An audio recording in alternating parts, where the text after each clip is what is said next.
The world is divided into two groups. See which one you fall into. People who can handle stress, succeed, build a great life, and people who can't handle stress, feel like a constant failure, and struggle their whole lives. Here's the good news. I made up those groups. That's not a thing. But my whole life, I thought that was a fact. And that I had been born into that second group. My name is Elyssa Smith. I'm a trauma-informed life strategist, and I'm going to tell you today how to completely eradicate your procrastination for good. My whole life, I procrastinated. I left everything to the last second in school, and I constantly felt like I wasn't good enough. Like I thought everything was just harder for me. And in order to compete with that first group, that successful group, I had to work harder, be better, do more. And it was crushing. Today I'm going to share with you the deep secret that lies beneath your procrastination. It's probably not what you think. It lies inside your brain. Now, you might procrastinate and feel like it's not that big of a deal. I get stuff done eventually, right? And I did too. I was actually a really good student. I was the overachiever in my family. But that pressure to constantly be better than I actually thought I was left me feeling like I couldn't breathe. So, I procrastinated as a coping mechanism. I mean, after all, why would I start that pain, that agony, the pressure to perform perfectly, the risking of the judgments, literally even 1 minute before I actually had to? But what I didn't realize is that seemingly innocent negative self-talk and bad habits actually hinted at something much darker. And that something was about to derail everything that I had worked so hard for. The same emotions and thoughts that told me I wasn't good enough, that led me to procrastinate in the first place, also led me into an emotionally abusive relationship. It shredded my identity.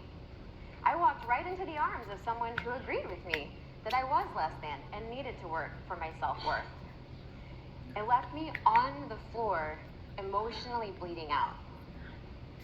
And I almost lost myself completely. Today, we're going to take, let me rephrase this. So today we're going to take procrastination seriously, because procrastination was the canary in the coal mine that I didn't notice at the time. It turns out that procrastination is a stressing system that the brain automatically puts into place for you. Today we're going to take these warnings seriously, and I'm going to show you how you can completely overcome your procrastination. Stop working so hard endlessly and actually achieve your highest potential. Now, we have come to know that procrastination, negative self-talk, and the inability to handle stress can be signs of past trauma. And when you think of trauma, you may just think of big things like war, natural disasters, domestic violence, or maybe that like really bad haircut you had in middle school. Was it just me? Maybe.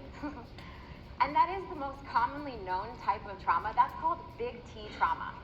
Big bad things that should never happen to anyone. What you may not realize is that there are lesser known types of trauma. Little T trauma is one of those.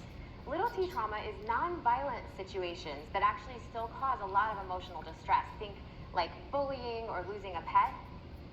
What I've come to realize in the last 10 years of doing trauma training and helping my clients to heal is that there's another sneakier form of trauma that most people have no idea they're dealing with. I call it tiny T trauma.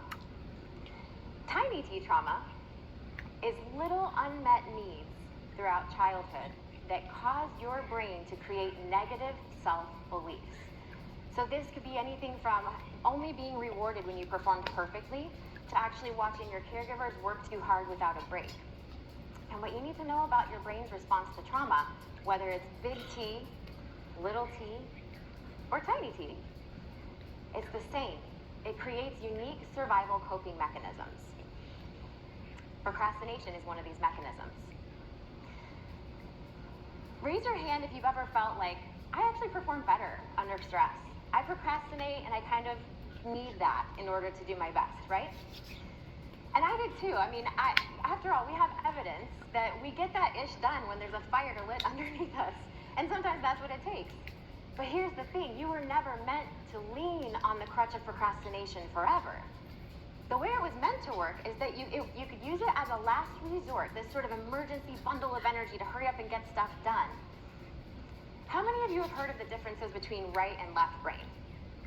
Yeah? So your right brain, we'll start over here with your right. The right brain is the primal brain. That is the part of your brain that is very primal, has one focus, just don't let you die, keep you safe. The left brain is the logical, rational brain. And this holds all of your higher level decision making, like the real smart stuff. And in an emergency, your right brain is well equipped to take over and do your fight, flight, freeze, fawn, all of that good stuff. But what it does is it also tells your left brain, take a hike. We don't need higher level calculus in the middle of a life or death emergency, normally. So when you're a procrastinator, what your brain does is it senses that survival brain mode, and you're gonna go looking for every ridiculous excuse not to do that thing you don't wanna do. Procrastination is a tool that your survival brain uses to avoid confirming that you're in the unsuccessful group. If you are running a race